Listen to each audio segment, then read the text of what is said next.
Hai, assalamualaikum warahmatullahi wabarakatuh. Jumpa lagi dengan si Pondok Belajar. Dan video kali ini si Pondok Belajar akan membahas materi TIU atau Tes Intelijensi Umum yang terdapat dalam soal ujian CPNS. Dan video kali ini akan lebih menekankan kepada bagaimana cara menjawab atau tips dan trik menjawab soal tes intelijensi umum khususnya TIU verbal. Sebelum kita membahas materi TIU atau tes intelijensi umum, teman-teman jangan lupa like, share, dan subscribe channel si Pondok Belajar agar si Pondok Belajar lebih semangat lagi membuat video. TIU atau tes intelijensi umum terdiri dari beberapa jenis. Yang pertama TIU verbal, yang kedua TIU numerik, dan yang ketiga yaitu TIU penalaran. TIU verbal berfungsi untuk mengukur kemampuan peserta tes CPNS pada uji bidang kosakata dan bahasa.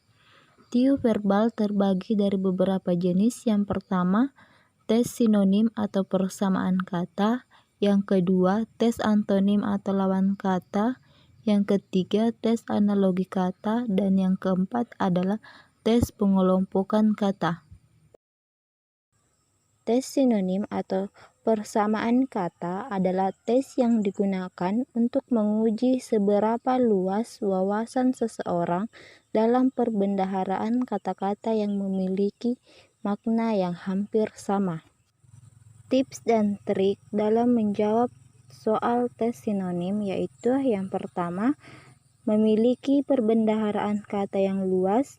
Sebaiknya peserta lebih banyak membaca buku, surat kabar, dan KBBI, yaitu Kamus Besar Bahasa Indonesia. Tips yang kedua, jika peserta menemukan kata-kata yang asing, sebaiknya peserta mencari arti kata tersebut di kamus. Peserta tidak harus menghafal semua isi kamus, tetapi lebih memahami kata-kata yang sering muncul. Tips yang ketiga, memperbanyak latihan soal-soal sinonim. Yang kedua yaitu tes antonim. Antonim adalah kata yang memiliki makna yang berlawanan dengan kata yang lain atau biasa dikenal dengan lawan kata. Antonim bertujuan untuk menilai kemampuan peserta dalam memahami lawan kata atau lawan arti dari kata tersebut. Tips dan trik untuk menjawab soal antonim yaitu yang pertama, mengamati kata yang terdapat dalam soal, kemudian memilih jawaban yang memiliki arti yang berlawanan.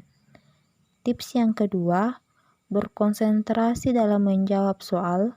Peserta tes harus mampu membedakan mana soal yang bersifat antonim dan mana soal yang memerintahkan untuk sinonim.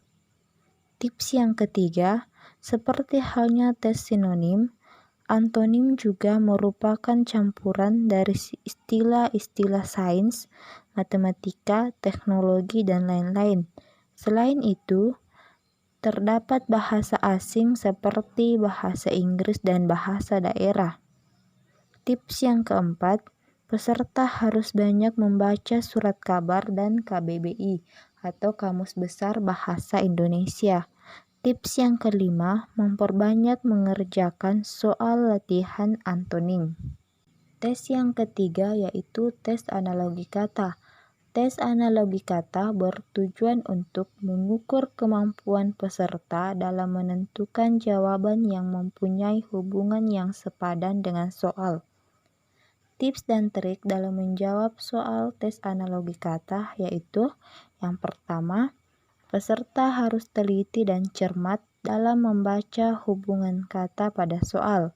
Tips yang kedua, peserta harus banyak membaca kamus KBBI atau Kamus Besar Bahasa Indonesia dan memperbanyak pengetahuan umum tentang istilah-istilah ilmu seperti bahasa Indonesia, matematika, biologi, dan sebagainya.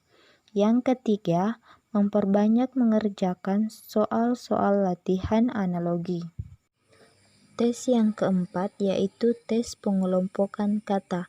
Tes pengelompokan kata digunakan untuk menguji kemampuan peserta tes CPNS dalam memahami makna suatu kata.